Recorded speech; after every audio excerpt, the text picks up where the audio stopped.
പ്രൈസറോണ് കർത്താവിലെ അതിപരിശുദ്ധമായ നാം വാഴ്ത്തപ്പെടട്ടെ. ഈ നല്ല സമയത്ത് ഓർത്ത് ദൈവത്തെ സ്തുതിക്കുകയും വാഴ്ത്തുകയും ചെയ്യുന്നു. വിവിധ സ്ഥലങ്ങളിൽ രാജ്യങ്ങളുമായിരുന്ന ദൈവവചനം കേൾക്കുന്ന എല്ലാ പ്രിയപ്പെട്ടവരും കർത്താവായ യേശുക്രിസ്തുവിന്റെ വിലയേറിയ നാമത്തിൽ സ്നേഹവന്ദനം. അല്പസമയത്തെ ദൈവവചന ചിന്തയ്ക്കായി ഒരു ദൈവവചന ഭാഗം വായിക്കുന്നു. സങ്കീർത്തനം പുസ്തകം 19-ാം അധ്യായം എന്റെ 10-ാമത്തെ വാക്ക്. അവ പൊന്നിലും വളരെ തങ്കത്തിലും ആഗ്രഹിക്കത്തക്കവ, തേനിലും തേൻകട്ടയിലും മധുരമുള്ളവ.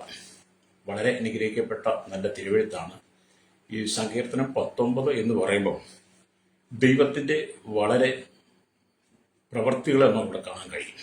ഹല്ലേലൂയ. ദൈവമഹത്വത്തെ കാണാൻ കഴിയും, ദൈവിക സാന്നിധ്യം അനുഭവിക്കാൻ കഴിയും.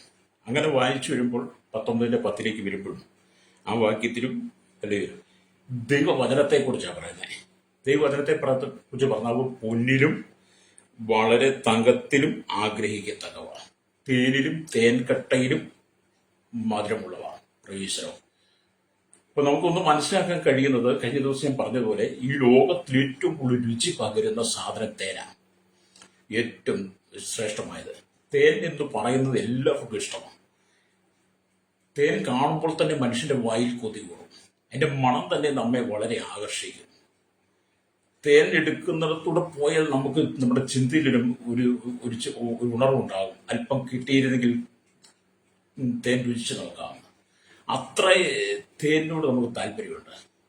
എന്നാൽ അതിനേക്കാൾ അതിശ്രേഷ്ഠമാണ് കർത്താവ് നമുക്ക് തന്നിരിക്കുന്ന ജീവന്റെ വചനം. ഈ ലോകത്തിലുള്ള സകല രുചിയേറിയ പദാർത്ഥങ്ങളെക്കാളും തേനിനേക്കാളും ശ്രേഷ്ഠമാണ് ദൈവവചനം. മനുഷ്യ ഈ ലോകത്തിൽ ഏറ്റവും കൂടുതൽ വില കൂട്ടിയതും ഏറ്റവും കൂടുതൽ ആഗ്രഹിക്കുന്നത് സ്വർണവും പൊന്നും തങ്കവും ഒക്കെയാണ്, അല്ലെങ്കിൽ എന്നാൽ ഒരു ദൈവ വൈതലിനെ സംബന്ധിച്ചിടത്തോളം അവർ ഏറ്റവും കൂടുതൽ ആഗ്രഹിക്കുന്നത് ഈ ഭൂമിയിലെ പൊന്നല്ല, അല്ലരിയ തങ്കമല്ല, തേനുമല്ല, തേൻകട്ടയല്ല, അവർ ദൈവവചനമാണ്. അല്ലേരിയ. ചുരുക്കം പറഞ്ഞാൽ ഈ വേർപെട്ട കൂട്ടം പെന്തക്കോസ്ത് വിഭാഗമൊക്കെ മാലയിട്ട് നടക്കാത്തത്, കമ്പലിടാത്തത്, നിങ്ങൾ സ്വർണം ഉപയോഗിക്കാത്തത് എന്താണെന്ന് ചോദിച്ച് പലരും പല കുത്തുവാക്കുകളും പറയാറുണ്ട്. എന്നോട് പലരും ചോദിച്ചിട്ടുണ്ട്, നിങ്ങളെന്താ സ്വർണം ധരിക്കത്തില്ലെന്ന്.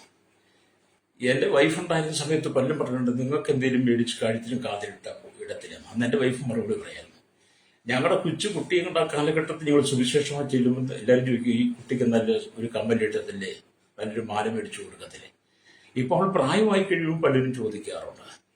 ഞങ്ങൾക്കൊന്നേ പറയാനുള്ളൂ, ഭൂമിയിൽ നിന്ന് ഉത്ഭവിപ്പിച്ചതും ഭൂമിയിൽ നിന്ന് എടുത്തതുമായ മനുഷ്യന്റെ കൈപ്പണികൾ കൊണ്ട് കൊത്തി ഉണ്ടാക്കിയ ഈ പൊന്നിനേക്കാളും തങ്കത്തെക്കാളും പദാർത്ഥങ്ങളിൽ തേനേക്കാളും തേൻകട്ടേക്കാളും വിലമതിക്കാനാവാത്തതൊന്നാണ് ദൈവവചനം. അല്ലെങ്കിൽ ആ വചനമാണ് ഞങ്ങളുടെ ജീവിതത്തിൽ ഞങ്ങളെ ഏറ്റവും സൗന്ദര്യമുള്ളവരാക്കി മാറ്റുന്നത്. ലോകത്തിൽ മനുഷ്യനെ സൗന്ദര്യമുള്ളതാക്കി മാറ്റുന്നത് പൊന്നും തങ്കമാണെങ്കിൽ, ഒരു ദൈവ പൈതലിനെ സംബന്ധിച്ചിടത്തോളം അവരെ സൗന്ദര്യമുള്ളതാക്കി മാറ്റുന്നത് പൊന്നും തങ്കവുമല്ല, അവർ ദൈവത്തിന്റെ സ്വരൂപത്തിന് സാധ്യത സൃഷ്ടിച്ച മനുഷ്യൻ കർത്താവായ യേശുവിന്റെ രക്തത്താൽ വീണ്ടെടുക്കപ്പെട്ട കഴുകൽ പ്രാപിച്ച് ശുദ്ധീകരണം പ്രാപിച്ചൊരു ദൈവത്തിൽ വചനത്തിൽ അധിഷ്ഠിതമായ ജീവിതം നയിക്കുമ്പോൾ, ലോകത്തോട് കൂട്ടുകൂടാതെ, ലോകത്തോട് ബന്ധം പുലർത്താതെ ദൈവത്തോട് ചേർന്നിരിക്കുന്ന ഒരു വ്യക്തിയിൽ ദൈവത്തിന്റെ സൗന്ദര്യം, ദൈവിക സാന്നിധ്യം ആ വ്യക്തി കാണും. അതുകൊണ്ട് ഞങ്ങൾക്ക് പൊന്നിനേക്കാൾ, തങ്കത്തിനേക്കാൾ, തേനിനേക്കാൾ, തേൻകട്ടേക്കാൾ മധുരമേറിയതാണ് ദൈവത്തിന്റെ വചനം എന്ന് പറയുന്നത്. ഹല്ലേലൂയ. അപ്പൊ എന്നെ കേൾക്കുന്ന പ്രിയരേ, ലോകത്തിൽ അല്ലെങ്കിൽ ലക്ഷക്കണക്കിന് ആളുകളുണ്ട്, അവരുടെ ഉള്ളിലെല്ലാം മോഹങ്ങളുണ്ട്. ലോകത്തിൽ എല്ലാവരുടെ ഉള്ളിൽ മോഹങ്ങളുണ്ട്. ഈ മോഹങ്ങൾ അവരെ എന്ത് ചെയ്യുന്നു? പല നിലയിലേക്ക് എത്തിക്കുകയാണ്. സ്വതന്ത്രം. ചിലർക്ക് അധികാര സ്ഥാനത്ത് വരണം, ചിലർക്ക് രാഷ്ട്രീയ സ്ഥാനത്ത് വരണം, ചിലർക്ക് മത മേലധ്യക്ഷന്മാരായി മാറണം, ചിലർക്ക് അല്ലെങ്കിൽ ചരിത്ര മേഖലയിൽ, അങ്ങനെ വിവിധ മേഖലയിൽ ആഗ്രഹിക്കുന്നവരാണ് ലോകജനം മുഴുവൻ. എന്നാൽ ചിലരുടെ ആഗ്രഹം മുഴുവൻ കഴുത്തും കാതിലും കയ്യിലും കാലിലും എല്ലാം വില കൂടിയ സ്വർണ്ണം വിട്ട് നടക്കണം. അങ്ങനെ പല ആഗ്രഹങ്ങളാണ്. അങ്ങനെ ഈ ആഗ്രഹങ്ങളെല്ലാം മനുഷ്യന്റെ ഉള്ളിൽ വളർന്ന്, മോഹങ്ങൾ വളർന്ന് പിന്നത്തേതിൽ പാപമായി മാറാറുണ്ട്. ഹല്ലേലൂയ. ഇവിടെ വേദപുസ്തകം പറയുന്നത്, ഹല്ലേലൂയ, ഈ ലോകത്തിൽ അനവധി രാജാക്കന്മാരുണ്ട്.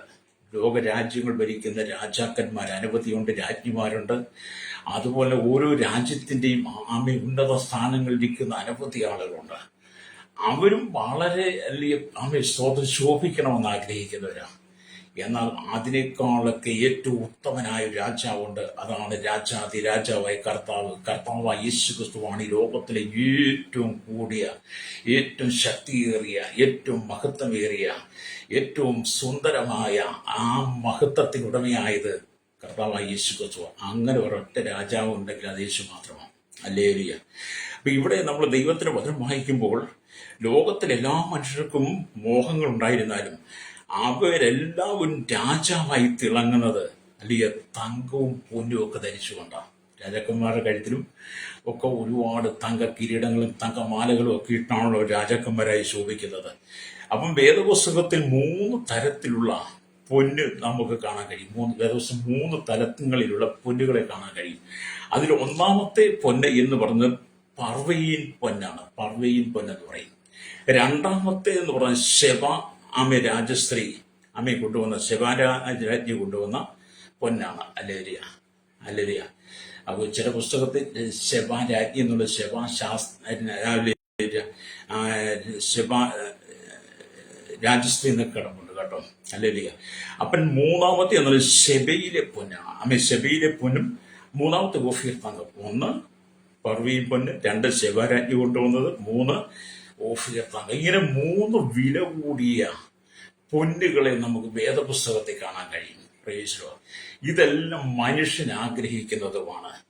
എന്നാൽ വലിയ ആലയത്തിൽ അവൻ സരളമരം കൊണ്ട് മച്ചിട്ട് അതിനെ തങ്കം കൊണ്ട് പൊതിഞ്ഞു അതിന്മേൽ ഈന്തപ്പനയും ലതയും കൊത്തിച്ചു എന്ന് കാണാൻ കഴിയും. അവൻ ഭംഗിയായി ആലയത്തെ രത്നം കൊണ്ട് കൊണ്ട് അലങ്കരിച്ചു. പൊന്നും പർവ്വയും പൊന്നായിരുന്നു എന്ന് ദിനവൃത്താന്ത പുസ്തകം 2 ദിനവൃത്താന്ത പുസ്തകം 3-ാം അധ്യായം 5-6 വാക്യങ്ങൾ കാണുന്നുണ്ട്. ആലയത്തിന്റെ പണി വളരെ ശക്തമായിട്ട് ചെയ്തെടുത്തു. ആലയത്തിന് വേണ്ടുന്നതെല്ലാം ചെയ്തു. പക്ഷെ ആലയത്തിന് വേണ്ട പൊന്നെന്ന് പറഞ്ഞ പർവ്വയും പൊന്നാണ് ഉപയോഗിച്ചത്. ഹല്ലേലൂയ. പർവ്വയും പൊന്നാണ് ഉപയോഗിച്ചത്. ഹല്ലേലൂയ. പർവ്വീൻ പൊന്ന് എന്ന് പറയപ്പെടുമ്പോൾ പൊതുവായി നമ്മുടെ വിശ്വാസത്തെ കാണിക്കുന്നത്. പർവ്വീൻ പൊന്ന് എന്ന് പറയുമ്പോൾ പൊതുവായി നമ്മുടെ വിശ്വാസത്തെ കാണുമ്പോൾ പഴയ നിയമത്തിലെ ആലയത്തിന്റെ പണിയെക്കുറിച്ചാണ് പറയുന്നത് കേട്ടോ. അതില് സ്തോത്രം ഈ പർവ്വീൻ പൊന്ന് കൊണ്ടാണ് അതിനെ ഏറ്റവും അലങ്കരിച്ചിട്ടുള്ളത്. ആ പർവ്വീൻ പൊന്നെന്ന് പറയുമ്പോൾ നമ്മുടെ വിശ്വാസത്തെയാണ് കാണിക്കുന്നത്. ഹല്ലേലൂയ. നമ്മുടെ വിശ്വാസം അത്ര ശ്രേഷ്ഠമായിരിക്കണം, അത്ര തിളക്കമാർന്നതായിരിക്കണമെന്നാണ്. ഹല്ലേലൂയ.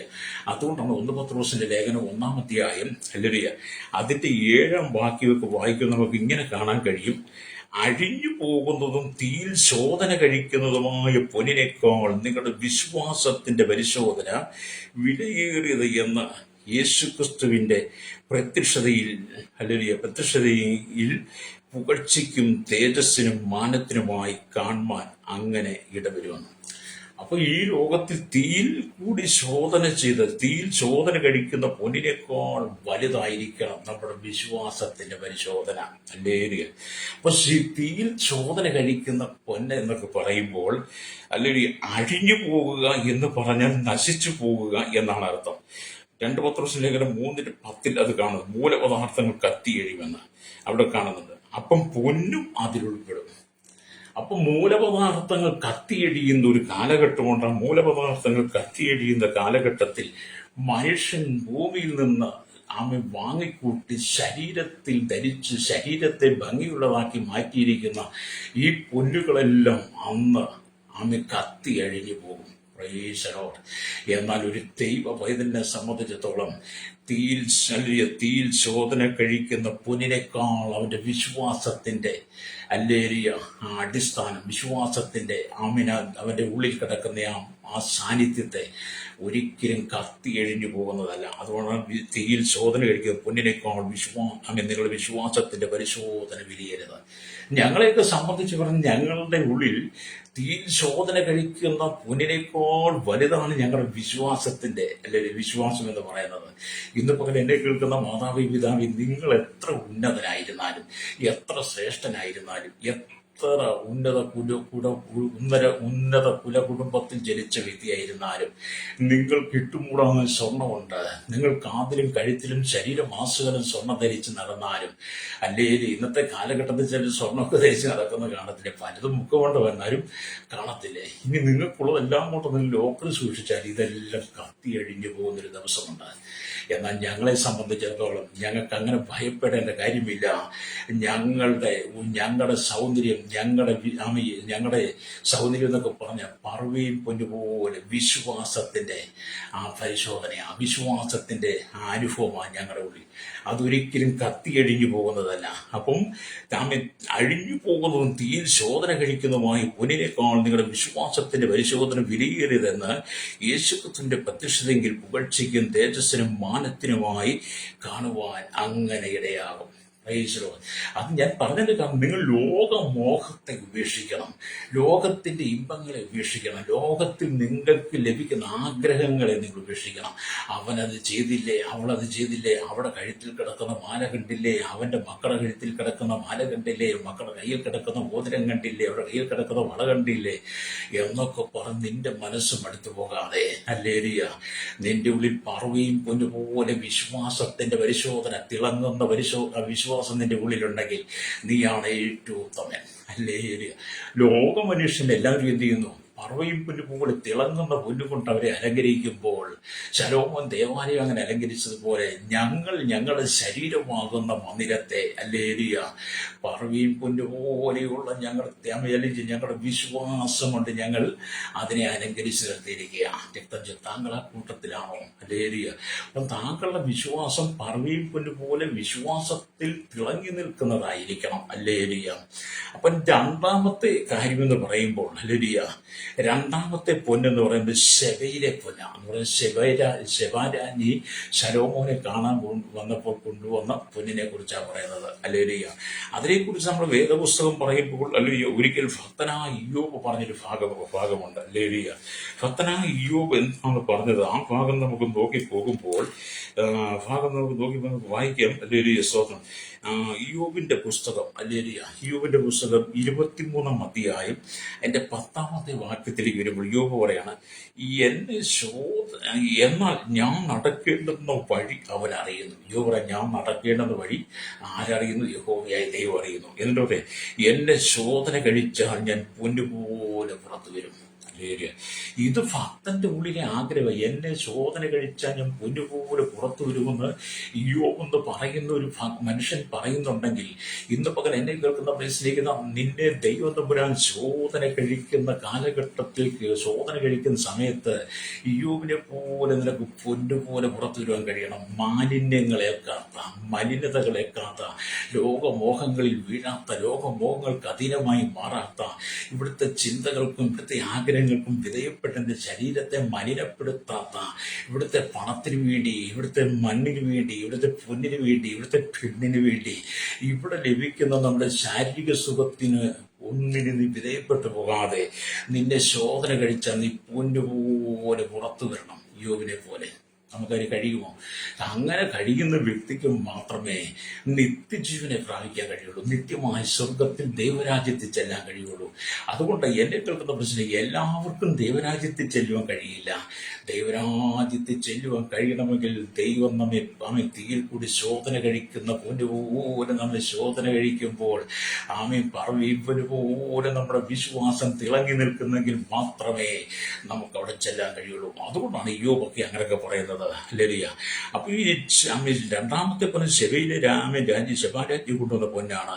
അതിനെക്കുറിച്ച് വീണ്ടും നാം വേദപുസ്തകം വായിക്കുമ്പോൾ കാണാൻ കഴിയുന്നത് 72-ാം സങ്കീർത്തനത്തിലേക്ക് വരുമ്പോൾ, 72-ാം സങ്കീർത്തനത്തിന്റെ 10-ാം വാക്യം കാണുന്നുണ്ട്.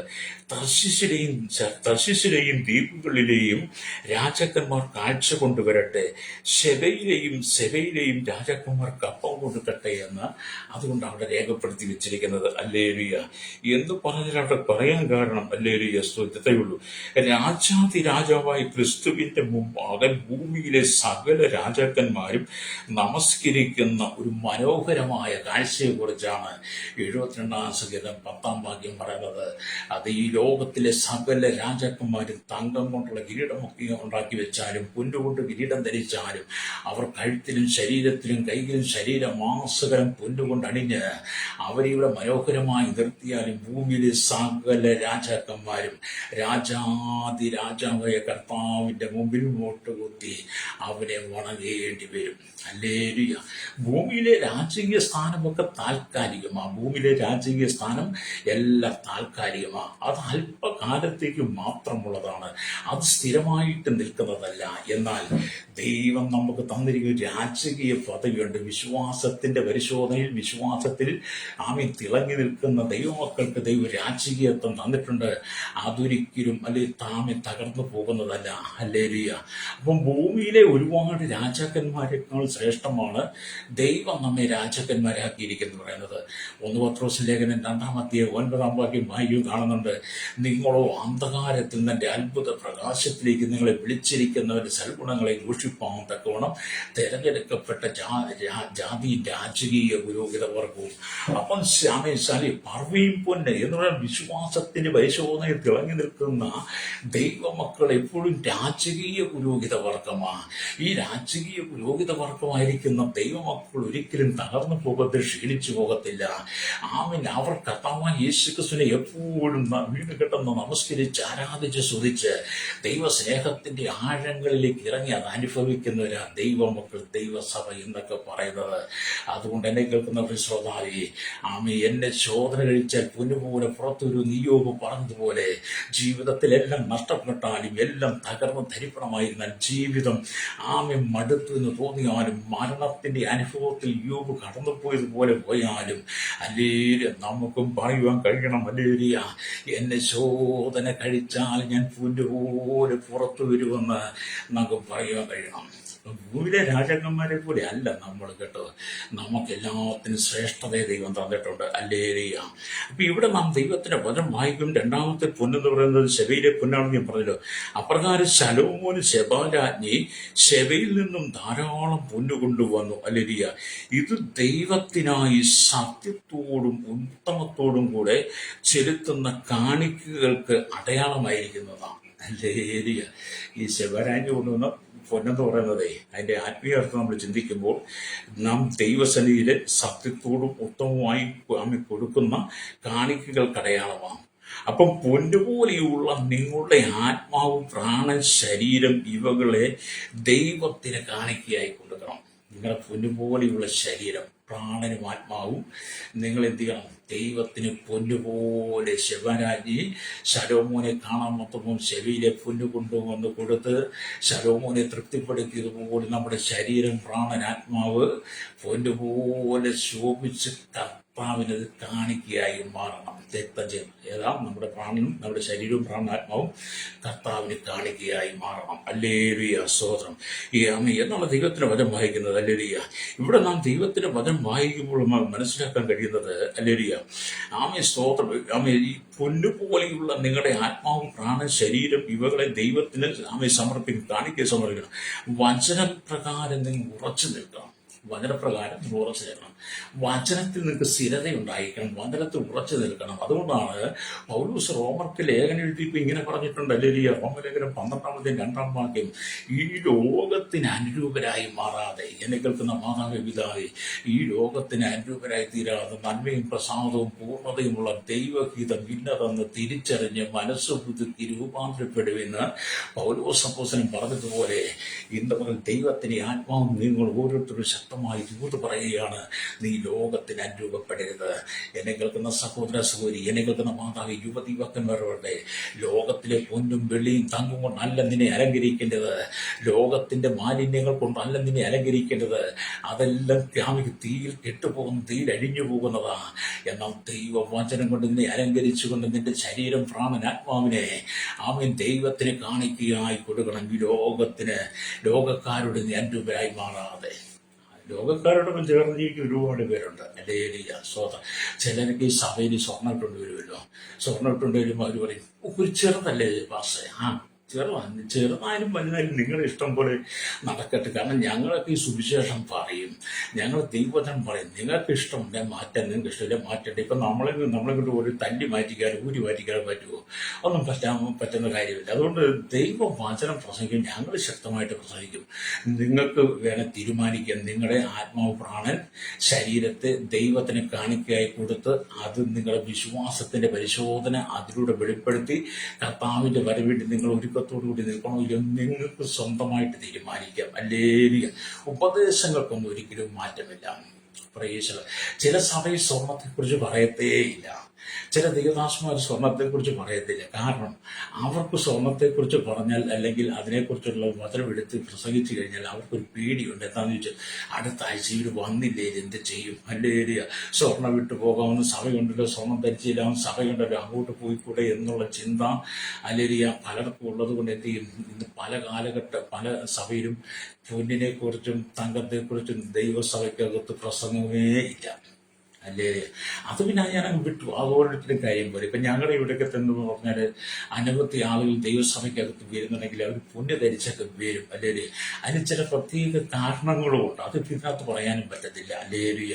എന്നെ കേൾക്കുന്ന മാതാവി, പിതാവി, ഇവിടത്തെ ഈ ലോകത്തിന്റെ അലിയ കാരണങ്ങൾ, ഈ ലോകത്തിന്റെ ഒരു കാര്യങ്ങൾക്കകത്ത് നീ ഇടപെട്ട് നിന്റെ വിശ്വാസം നീ തകർത്ത് കളയരുത്. പറവയും പൊന്നുപോലെ നിന്റെ വിശ്വാസം തിളങ്ങി നിൽക്കണം. അല്ലേലിയ. കർത്താവിന്റെ വരവ് വരെ നീ എപ്പോൾ യേശുവിനെ ഹൃദയം കൊണ്ട് സ്വീകരിച്ചോ, എപ്പോൾ യേശുവിനെ നിന്നെ സമർപ്പിച്ചു കൊടുത്തോ, ആ കാലം തൊട്ട് ഒന്നുകിൽ നിന്റെ മരണം വരെ അല്ലെങ്കിൽ കർത്താവ് യേശുക്രിസ്തുവിന്റെ വരവ് വരെ പറവയും പൊന്നുപോലെ നിന്റെ വിശ്വാസം വിളങ്ങി നിൽക്കണം. ശെബയിലെ പൊന്നുപോലെ നിന്റെ ശരീരവും പ്രാണനും ആത്മാവും എന്ത് ചെയ്യണം? ദൈവത്തിനെ കാണിക്കുകയായിരിക്കണം. അതാണ് ഈ പൊന്നിനെ കുറിച്ച് വേദപുസ്തകം പറയുന്നത്. അപ്പോൾ രണ്ട് പൊന്നിനെ കുറിച്ച് ഞാൻ പറയാം. ഒന്ന് പറവയും പൊന്ന്, രണ്ട് ശബയിലെ പൊന്ന്. ഇനി മൂന്നാമത്തെ പറഞ്ഞ ഓഫീർ തങ്കവാ എൻ്റെ ഏരിയ. അതിനെക്കുറിച്ചും വ്യക്തമായ കാഴ്ചപ്പാടാണ് ദൈവവചനത്തിൽ നമുക്ക് നൽകി തരുന്നത്. പക്ഷെ നമ്മൾ പലപ്പോഴും ഇത് വായിക്കുകയോ പഠിക്കുകയോ ഗ്രഹിക്കുകയോ ചെയ്യാത്തത് കൊണ്ടും നമുക്കത് വേണ്ടതുപോലെ ഗ്രഹിക്കാൻ കഴിയാത്തതുകൊണ്ട് പലപ്പോഴും നമ്മൾ ഭാരപ്പെടുന്നുണ്ട്. ഇന്ന് പല ദൈവദാസന്മാർ പല ഉപദേശമായിട്ട് കയ്യിൽ സ്വർണ്ണമുണ്ട്. ഏരിയ അവർ കഴുത്തിടത്തില്ല, കഴുത്തിൽ മാലയായിട്ടിടത്തില്ല, കയ്യെ മോതിരമായിട്ടിടത്തില്ല, കയ്യെ ചെയിനായിട്ടിടത്തില്ല, അങ്ങനെയൊക്കെ ഒന്നും ചെയ്യത്തില്ല. അവർ പക്ഷെ സ്വർണ്ണമുണ്ട്. ഇപ്പം ഇന്നാൾ എന്നൊരു ദൈവദാസൻ പറഞ്ഞു, വിദേശ രാജ്യത്ത് പോയപ്പം ഒരു വീട്ടിൽ അവർ കുറച്ച് സ്വർണ്ണമൊക്കെ തന്നു. അല്ലേരിയ. അപ്പം ഞാൻ ചോദിച്ചു എന്ത് ചെയ്തു? അത് നമുക്ക് കളയാൻ പറ്റുമോ പാസ്സായി? അവർ തന്നതല്ലേ, ശരിയാ തന്നതാണ്, മേടിക്കണം. എന്നിട്ട് ഞാൻ ഇവിടെ കൊണ്ടുവന്ന് എന്ത് ചെയ്തു? അത് ഞാൻ സൂക്ഷിച്ചു വെച്ചിട്ടുണ്ട്. അങ്ങനെയുള്ള ഒരുപാട് ദൈവദാസന്മാരുണ്ട് കേട്ടോ. അല്ലേരിയ. അങ്ങനെയുള്ള ദൈവദാസിമാരുമുണ്ട്. അല്ലേരിയ. അതൊക്കെ പിന്നെ അവരുടെ ഇഷ്ടം, അതിനൊന്നും നമ്മൾ വിലക്കൊന്നുമില്ല. അവരുടെ ഇഷ്ടം പോലെ ഒരു സാധനം കിട്ടി നീ മേടിക്കരുത് ഞാൻ പറയാൻ ആളല്ല. ഞാൻ അറിഞ്ഞ കാര്യം ഞാനങ്ങ് പറഞ്ഞെന്നുള്ളതേ ഉള്ളൂ. അല്ലേരിയ. സ്തോത്രം. അല്ലേരിയ. അപ്പൊ ഇവിടെ എന്ന് പറയുമ്പോൾ നമ്മൾ ശെബയിലെ പൊന്ന് പോലെ അല്ലേരിയ. അത് ശെബാരാജി ശലോമോന് കാണിക്കയായി കൊണ്ട് കൊടുത്തതുപോലെ നമ്മുടെ വിശ്വാസത്തിന്റെ ചോദനയിൽ നാം നിൽക്കുമ്പോൾ, വിശ്വാസത്തിൽ നമ്മൾ മിന്നി നിൽക്കുമ്പോൾ നമ്മുടെ ശരീരത്തെ അല്ലേരിയ, പ്രാണനെ, ആത്മാവിനെ കാണിക്കയായി കൊടുത്തുകൊണ്ട് ഈ ലോകത്തിന് തീരാതെ ലോകത്തിന്റെ മാലിന്യങ്ങൾ വീണ് നീ അതിലടിമപ്പെട്ടു പോകാതെ അല്ലേരിയ നിന്റെ വിശ്വാസം നിന്നെ വളർത്തിയെടുക്കണം. അല്ലേരിയ. അപ്പൊ ഇവിടെ ദൈവത്തിന്റെ വചനം പറയുന്നത് ദൈവവചനത്തിൽ നിങ്ങൾ ഉറച്ചു നിൽക്കണം. ആ ഒരു തീരുമാനം ഉണ്ടാകണം. അതുകൊണ്ടാണ് ആകാശവും ഭൂമിയും ഒഴിഞ്ഞു പോകും, എന്നാൽ ദൈവത്തിന്റെ വചനം എന്നേക്കും നിലനിൽക്കുമെന്ന്. അല്ലേ? ആകാശവും ഭൂമി ഒഴിഞ്ഞു പോയാലും ദൈവത്തിന്റെ വചനം ഒഴിഞ്ഞു പോകത്തില്ല, അത് നിലനിൽക്കും.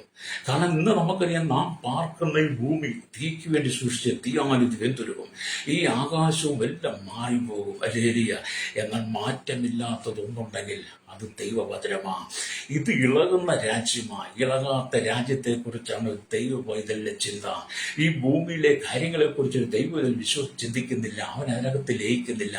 അവനൊരു പ്രത്യാശയുണ്ട്. ഇളകാത്ത രാജ്യം സ്ഥാപിപ്പാൻ കർത്താവ് വരുമ്പോൾ കർത്താവ് കർത്താവിനോടൊപ്പം നിത്യത മുഴുവൻ ജീവിതകാലം മുഴുവൻ വാസം ചെയ്യാൻ വേണ്ടി ആ ഇളകാത്ത രാജ്യത്തിൻ്റെ അനുഭവത്തിലെത്താൻ വേണ്ടി ആ മനുഷ്യൻ എന്ത് ചെയ്യും? അവൻ്റെ ശരീരത്തെ ദൈവത്തിന് സമർപ്പിച്ചുകൊണ്ട് എന്നും ദൈവത്തിന് വളർച്ചകൾക്കും അവൾ ദൈവത്തിനെ കാണിക്കുകയായിരിക്കും. അല്ലേരിയ. അപ്പൊ ലോകമോഹങ്ങളൊന്നും നമ്മുടെ ഉള്ളിൽ വരരുത്. ലോകമോഹങ്ങൾ നമ്മുടെ ഉള്ളിൽ വന്നാൽ അത് നമ്മെ തകർക്കും കേട്ടോ. നമ്മെ തകർത്ത് തരിപ്പണമാക്കി നമ്മെ നശിപ്പിച്ച് കളയും. അതുകൊണ്ട് ഒരു കാരണവശാലും വില കേൾക്കുന്ന മാതാപിതാവ് ലോകമോഹങ്ങൾ നിങ്ങളുടെ ഉള്ളിൽ വരരുത്. വേർപെട്ടിരിക്കണം. അല്ലേരിയ. നമ്മൾ സംഖ്യാപുസ്തകമൊക്കെ വായിക്കുമ്പോൾ 21 ഇതാ തനിച്ച് പാർക്കുന്ന ജനം ജാതികളോടുകൂടെ എണ്ണപ്പെടുന്നില്ലെന്ന് നമ്മൾ സംഖ്യാപുസ്തകം 21 നമ്മൾ ദൈവമക്കൾ എന്ന് പറയുന്നത് തനിച്ച് പാർക്കുന്ന ജനമാണ്. ജാതികളോടുകൂടെ എണ്ണപ്പെടുന്നത് ഈ ലോക മനുഷ്യൻ ചെയ്യുന്ന എല്ലാ കാര്യത്തോടും അവർ ചേരുകയില്ല. അവർക്കൊരു പ്രമാണമുണ്ട്. ദൈവമക്കൾക്കൊരു പ്രമാണമുണ്ട്. ദൈവമക്കൾക്കൊരു വിശുദ്ധിയുണ്ട്. അവർക്കൊരു ജീവിതമുണ്ട്. അവർക്കൊരു പ്രത്യാശയുണ്ട്. അവർക്ക് വിശ്വാസമുണ്ട്. അവർക്ക് മരണത്തെക്കുറിച്ച് നല്ല ബോധ്യമുണ്ട്. മരണാനന്തര ജീവിതത്തെക്കുറിച്ച് ബോധ്യമുണ്ട്. മരിച്ചാൽ മനുഷ്യന്റെ അവസ്ഥ എന്താണ്, മരണാനന്തര അവസ്ഥ എന്താണെന്ന് ഓർക്കുക. മരിച്ചു കഴിഞ്ഞാൽ മനുഷ്യന്റെ ആത്മാവ് എവിടേക്ക് പോകുന്നുവെന്നും അത് ലോകജാതികളുടെ ആത്മാവ് എവിടേക്ക് പോകുന്നു, വീണ്ടെടുക്കപ്പെട്ട ദൈവമക്കളുടെ ആത്മാവ് എവിടേക്ക് പോകുന്നുവെന്നും ഒരു ദൈവത്തിന്റെ പേരിൽ നന്നായിട്ട് അറിയാവുന്നത് കൊണ്ട് അവർ ഈ ലോകത്തെ നാമെ സ്നേഹിച്ച് നിൽക്കത്തില്ല. അല്ലേരിയ. അതൊക്കെ ഞങ്ങളുടെ പ്രത്യേകം. ഞങ്ങൾ ഇന്ന് ഞങ്ങളുടെ ആത്മാവ് കർത്താവ് ഞങ്ങൾ എടുത്താൽ ഞങ്ങൾ നിത്യത്തിലെത്തുന്ന ഉറപ്പാണ്. ഞങ്ങൾക്ക് കർത്താവ് ഇന്ന് വന്നാൽ, ഞങ്ങൾ ഇന്ന് മരിച്ചാൽ ഞങ്ങളുടെ ആത്മാവ് നിത്യത്തിലെത്തും. അല്ലേരിയ. അതിന് നിനക്ക് ആ ഒരു വിശ്വാസമുണ്ടോ സ്നേഹിത?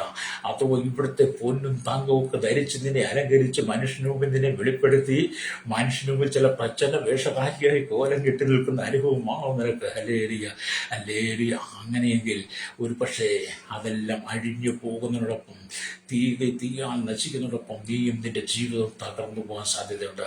അപ്പൊ ആകാശവും ഭൂമി ഒഴിഞ്ഞു പോകുക എന്റെ വചനങ്ങൾക്കും ഒരു മാറ്റവുമില്ല എന്ന് പറയുകയാണ്. അപ്പം മൂന്നാമത്തെ പൊന്നെന്ന് പറയുന്നത് ഓഫീർ തങ്കമാണ്. ഒന്നാമത്തേതാണ് പറയുമ്പോഴാണ് അത് നമ്മുടെ വിശ്വാസത്തെയാണ് പറയുന്നത്. വിശ്വാസത്തിൽ പിന്നെ തിളങ്ങി നിൽക്കണം.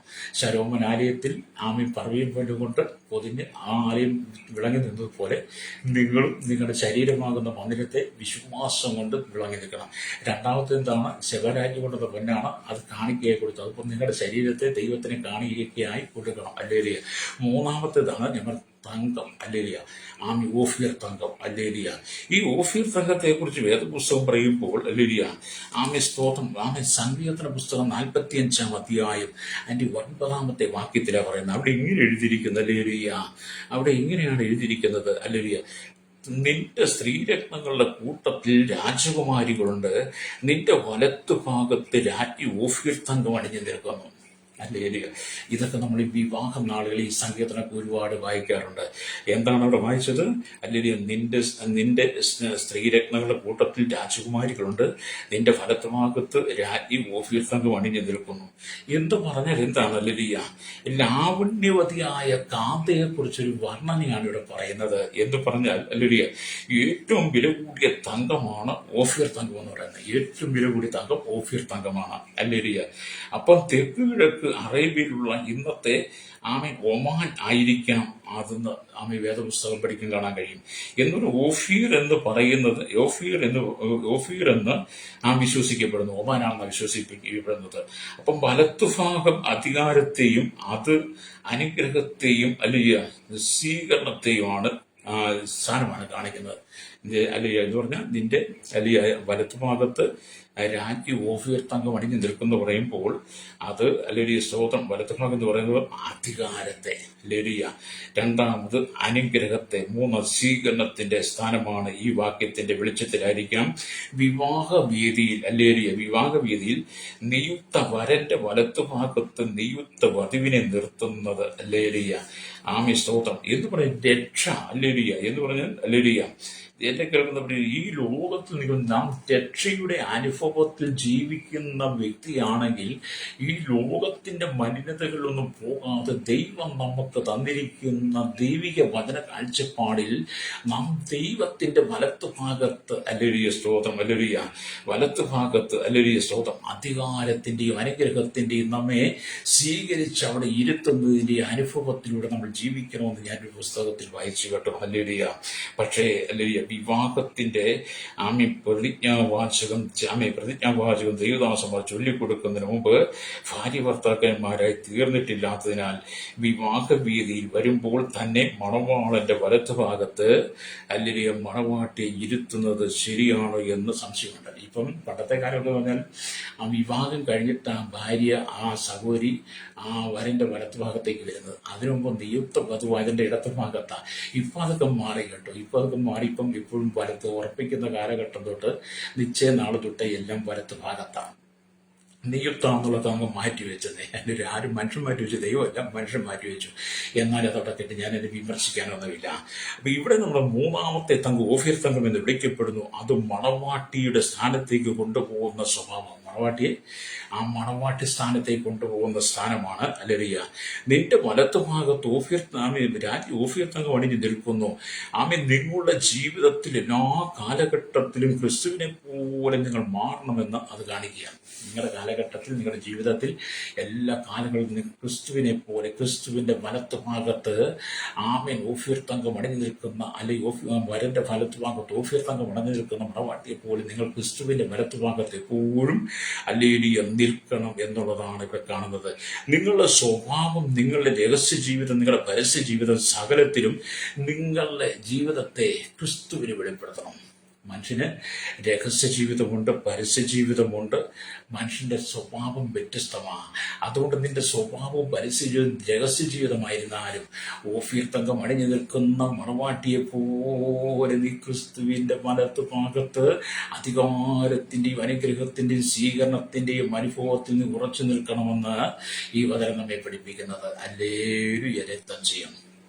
നിങ്ങളുടെ ജീവിതത്തിൽ നിങ്ങൾ എപ്രകാരമാണ് ഇതിനെയൊക്കെ കാണുക, കേൾക്കുക എന്ന് പറയുന്നത് രക്തം ചെയ്യും. അതുകൊണ്ട് എന്നെ കേൾക്കുന്ന സ്നേഹിത, സ്തോത്രം. സ്തോത്രം. ഇവിടെ ദൈവത്തിന് വചനം പറയുന്നത് സകലത്തിലും നിങ്ങളുടെ ജീവിതം നിങ്ങൾ ദൈവത്തിന് വെളിപ്പെടുത്തണം.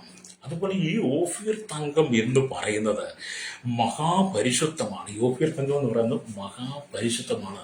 അത് നന്നായി തീയിൽ കൂടി ശോധന ചെയ്ത് അതിൻ്റെ കീടങ്ങൾ മുഴുവൻ കീഴ്ക്ക് മാറ്റിയെടുത്തിട്ട് വരുന്ന ഏറ്റവും വില കൂടിയ ഓഫീർ തങ്കം. ഹല്ലേലൂയ. അത് പരിശുദ്ധമാണ്. അത് ക്രിസ്തുവിന്റെ വരവെങ്കിൽ രൂപാന്തരപ്പെടുവാൻ ഒരുങ്ങിയിരിക്കുന്ന ജീവിതത്തെ കാണിക്കുക. ഹല്ലേലൂയ. അപ്പൊ ഓഫീർ തങ്കം പരിശുദ്ധമായതുപോലെ നമ്മൾ കർത്താവായ യേശുക്രിസ്തുവിന്റെ മധ്യാകാശ വരവെങ്കിൽ എപ്പോഴും നമ്മൾ ഓഫീർ തങ്കം പോലെ ഒരുങ്ങിയിരിക്കണം. പരിശുദ്ധമായിട്ട് നമ്മുടെ ജീവിതത്തെ കാക്കണമെന്നാണ് ആ ഭാഗത്ത് നമുക്ക് മനസ്സിലാക്കാൻ കഴിയുന്നത്. ഹല്ലേലൂയ. പറുവയും പൊന്നുപോലെ ഇരിക്കുന്നവർ ശെവയിലെ പൊന്നുപോലെ ശോഭിക്കണം, പിന്നീട് ഓഫീർ തങ്കമായി മാറണം. ഹല്ലേലൂയ. ഒന്നുകൊണ്ട് ഞാൻ പറയട്ടെ, പർവ്വയും പൊന്നുപോലെ ഇരിക്കുന്നവർ ഹല്ലേലൂയ ശെവയിലെ പൊന്നുപോലെ എന്ന് പറഞ്ഞാൽ വിശ്വാസത്തിൽ വിളങ്ങി നമ്മുടെ പ്രാണ ശരീരവും ആത്മാവിനെയും ദൈവത്തിന് കാണിക്കയെ കൊടുത്ത് പിന്നീട് ഓഫീർ തങ്കമായി പരിശുദ്ധമായി കർത്താവിന്റെ വരവിനു വേണ്ടി ഒരുങ്ങി നിൽക്കണമെന്നാണ് ഈ 3 വിധ പൊന്നിനെ കുറിച്ചും പഠിക്കുമ്പോൾ കാണാൻ കഴിയുന്നത്. മഹാപരിശുദ്ധ സ്ഥലത്തിലുള്ള ഈ അത്രയും സാധനങ്ങളിൽ ശുദ്ധ തങ്കം കൊണ്ടുള്ള താമിലരിയ കട്ടകളാൽ നിർമ്മിച്ചിരുന്നു എന്ന് പഴയ ആലയത്തെ കുറിച്ച് പഠിക്കും കാണാൻ കഴിയുന്നുണ്ട്.